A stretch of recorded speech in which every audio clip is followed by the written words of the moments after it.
এজিদের দরবারে ইমাম হুসাইনের মস্তক মুবারক নেওয়া হয়েছে। এজিদ একটা লাঠি দিয়ে ইমাম হুসাইনের খুব মুবারকের মধ্যে আঘাত করছে, দাঁত মুবারকের মধ্যে আঘাত করছে। আল্লাহ রাসূলের সাহাবী হযরত আবু বুরজা আসলামী রাদিয়াল্লাহু তাআলা দাঁড়িয়ে গেলেন, বললেন, ও এজিদ, আমি দেখেছি আমার নবী ইমাম হুসাইনের খুব মুবারক চুষছে, আর যে টুট চুষেছে আজকে তুমি এজিদ সে লাঠি দিয়ে সে টুটের মধ্যে আঘাত করছো। কান্না করতে করতে হযরতে আবু বুরজা আসলামী এজিদের দরবার থেকে বের হয়ে গিয়েছেন। সাহাবায়ে কেরাম লালন করেছিলেন নবী প্রেম, আহলে বাইতের প্রতি প্রীতি, আর এজিদ করেছিল বিদ্বেষ। এজিদ কি করলো? সমাবেশ ডাকলো, ইমাম হুসাইনের মস্তক মুবারক সবার সামনে প্রদর্শন করলো, কঠিনভাবে হুঙ্কার দিয়েছে।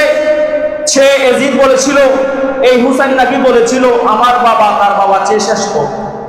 নাউজুবিল্লাহ বলবেন না, এজিদ উদাহরণ দিচ্ছি, বলে যে আমার মা, তার মা নাকি আমার মার চেয়ে শ্রেষ্ঠ, তার দাদা নাকি নানা, আমার নবীর কথা বলছেন, তার নানা নাকি আমার নানা আবু সুফিয়ানের চেয়ে শ্রেষ্ঠ।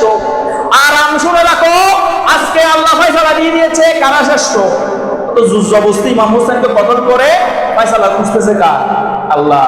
এবং দেখেন সে কেন আল্লাহ দোহাই দিচ্ছে, কসম করেছে। এবং শুধু তাই নয়, সে বলেছিল আল্লাহ আমাদেরকে বদরের যুদ্ধের প্রতিশোধ নেওয়ার সুযোগ করে দিয়েছে। জুড়ে বলি না নাউজুবিল্লাহ। সেজন্য এই ইমাম শাফি রহমতুল্লাহ আলাইহি